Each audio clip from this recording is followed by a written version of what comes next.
একটা গুঞ্জন শোনা যাইতেছে জামাত আর চরমনাই নাকি এক হয়ে গেছে। তারা এক হয়ে গেছে, তারা এক হয়ে জোটবদ্ধ হয়ে নাকি বিএনপির বিরুদ্ধে নির্বাচন করবে, এরকম একটা গুঞ্জন শুনতেছেন না আপনারা? এই যে আপনারা দেখতেছেন সাংবাদিক খালেদ মহিউদ্দিন তিনি চরমনার নায়েবে আমির ফয়জুল করিম হুজুরকে এই প্রশ্নটা করছেন যে আপনি তো কিছুদিন আগেও জামাতের বিরুদ্ধে কথা বলতেন, শিবিরের বিরুদ্ধে কথা বলতেন, আজকে আপনারা এক হয়ে গেলেন কিভাবে? এবং আজকে যে এক হইলেন তাহলে আগে যে বক্তব্যগুলো আপনারা দিচ্ছেন সেগুলোর ব্যাপারে আপনি কি বলবেন? খালেদ মহিউদ্দিন এই প্রশ্ন করার পরে ফয়জুল করিম হুজুর এই প্রশ্নের উত্তরটা কিভাবে দিচ্ছেন এবং তিনি কি বলতে চাইতেছেন, আসলেই কি তারা এক হয়েছে কিনা, চলুন শুনি আমরা তাহলে। বেয়াদব, বেআমল এবং উশৃঙ্খল এই তিন জিনিসের সমন্বয়ে শিবির হয়। এখন সমঝোতার স্বার্থে আপনারা এই ধরনের পুরনো বক্তব্যগুলিকে প্রত্যাহার করে নেবেন? আসলে জামায়াতে ইসলামের সাথে আপনাদের রাজনীতিটা কোন সুতায় গাঁথা হচ্ছে? যারা মুফতি সৈয়দ ফজলুল করিম। আলহামদুলিল্লাহ, অবশ্যই ধন্যবাদ। আমাদের বক্তব্য জামাতের ব্যাপারে, সেই ব্যাপারে এখনো আমরা যে অবস্থানে আছি না প্রত্যাখ্যান করছে, রোজাত করছে। দেখেন, জামাতও আমাদের ব্যাপারে অনেক বক্তব্য দিয়েছে। তাহলে দেওবন্দের ব্যাপারে, আহলুস সুন্নাত ওয়াল জামাতের ব্যাপারে জামাতের অনেক বক্তব্য আছে। তাসাউফের ব্যাপারে জামাতের বক্তব্য আছে। জামাত সেই বক্তব্য থেকে এক তিল পরিমাণ পিছপা হয়নি।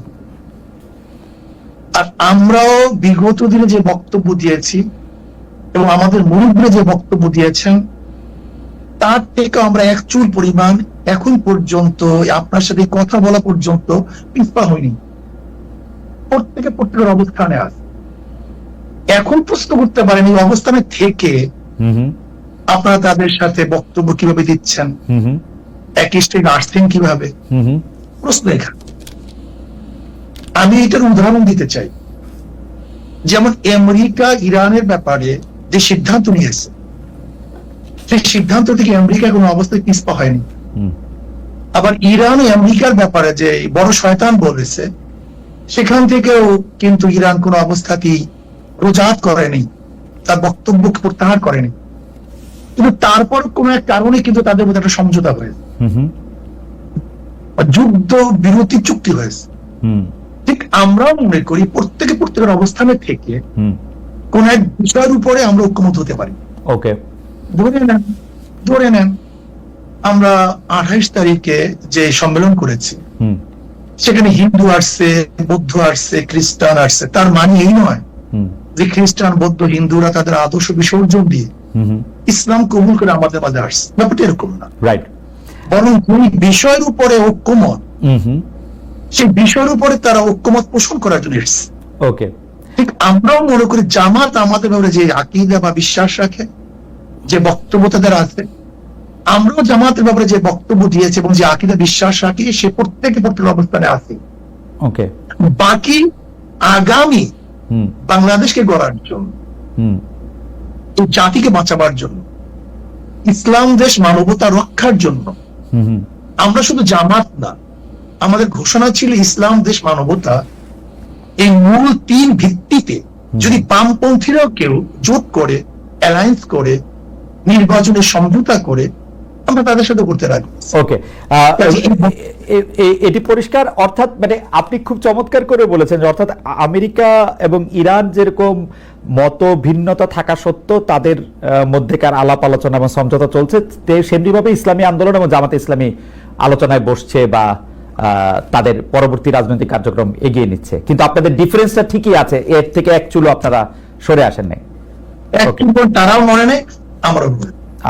ওকে, এখন নিশ্চয়ই দর্শকরা বিবেচনা করবেন। আমরা পরবর্তী প্রসঙ্গে যাই।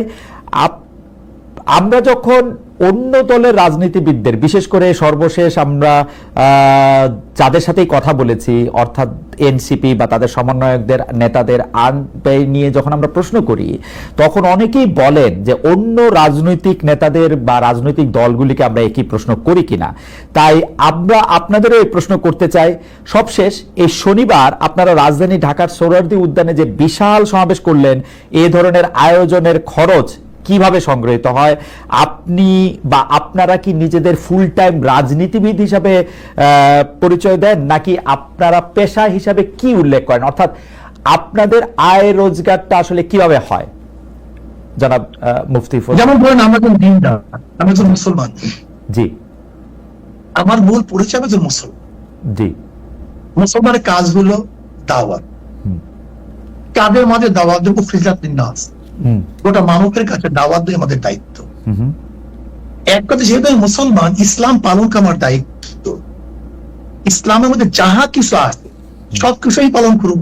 হুম নামাজ আছে, রোজা আছে, হজ আছে, জাকাত আছে, কলেমা আছে, ইসলামকে প্রতিষ্ঠিত করার ব্যবস্থা আছে, হুম মানুষকে সেবা করা, অন্যার মোকাবেলা করা, হুম ন্যায়কে প্রতিষ্ঠিত করা। হুম অর্থাৎ ইসলামের মধ্যে যতগুলি কাজ আছে সমস্ত কাজগুলি আঞ্জাম দেয় একজন মুসলমানের কাজ। হুম সেই হিসাবে আপনি আমাকে একজন মুসলমান বলতে পারেন। মুসলমানদের মধ্যে ব্যবসা আছে, বাণিজ্য আছে। যেমন আমি একজন ব্যবসায়ী, আমার ফাইজান কোম্পানি আছে, আমার নিজে বিক্রি আছে। হুম আমি ব্যবসায় কিছু সময় দিই, আমার সময়কে আমি পাঠ করি, ওকে ভাগ করে নিই। আমি আমার পরিবারের জন্য একটা সময় নির্ধারণ করি, আমি ব্যবসার জন্য কিছু সময় নির্ধারণ করি। অধিকাংশ সময় আমাদের দাওয়াতি কাজে ব্যস্ত হয়, ওকে দাওয়াতি কাজে থাকি আমরা। সারা বছর আমাদের সারা বছর প্রতিদিন হুম আমাদের সময়সূচি বের হয় হুম। যে আজকে কোথায় থাকবো, কালকে কোথায় থাকবো, এমনকি কোন ঘন্টায় কোন সময় থেকে কোন সময় আমরা কোন জায়গায় থাকবো, স্বাভাবিক। এটা সবাই আমাদের জানে। মানে কাজেই আপনি আমাকে একজন মুসলমান মনে করতে পারেন, আর মুসলমানের যে দায়িত্বগুলি সেই দায়িত্বগুলি পালন করার একজন ব্যক্তি হিসেবে আমাকে চিহ্নিত করতে পারেন। রাজনৈতিক যে দল আপনি প্রতিষ্ঠা মানে আপনারা প্রতিষ্ঠা করেছেন, সেই দল থেকে, সেই দল কি কারো কাছ থেকে চাঁদা নেয়, বা সেই দলের নেওয়া চাঁদা থেকে কি আপনারা কোনো ভাগ পান, বা আপনি কোনো টাকা নেন সেখান থেকে, বা আপনারা কোনো টাকা নেন? এটা তো মারাত্মক প্রশ্ন। দেখেন, আমরা নেই না। আচ্ছা। যেমন এই বছর এই যে সম্মেলন হয়ে গেছে, আমার 1 লক্ষ টাকা দিতে হয়েছে, আমাদের আমিরও 1 লক্ষ টাকা দিতে হয়েছে। নিজের পয়সায় গেছি, নিজের পয়সা আসছে। কিন্তু সম্মেলনে তো অনেকে বলে থাকেন খরচ হয়েছে 50 লক্ষ টাকার মতো। না, 50 লক্ষ, কয়েক কোটি টাকা খরচ হয়েছে, 50 লক্ষ টাকা হবে। আচ্ছা, তো বাকি টাকা? কয়েক কোটি টাকা খরচ হয়েছে। বাকি টাকা সব নিজেরা, প্রত্যেকে আপনারাও যেমন 1 লাখ টাকা করে দিয়েছেন, তেমন যারা এসেছেন তারাও টাকা দিয়েছেন, তাই তো? প্রত্যেকে টাকা দিয়ে এসছে, আবার নিজেরটা খেয়েছে, নিজের পয়সা চলে গেছে। আচ্ছা, এই চাঁদা এবং ইয়ানত, জি তা আচ্ছা আপনি বলেন তো, মসজিদে যখন আমরা নামাজে যাই, জি, আমাদের সামনে কি আসে? একটা বাক্স নিয়ে আসে, রাইট। এই ব্যাপারে আজ পর্যন্ত কাউকে সমালোচনা করে শুনছেন? করেছে কেউ সমালোচনা, মানে হয়তো মানে অন্যভাবে আর কি। জি, গির্জায় টাকা দেয় না, চ্যারিটিতে টাকা দেয় না, দেয় জি। এই গোটা দুনিয়ার চ্যারিটি চলে কিভাবে?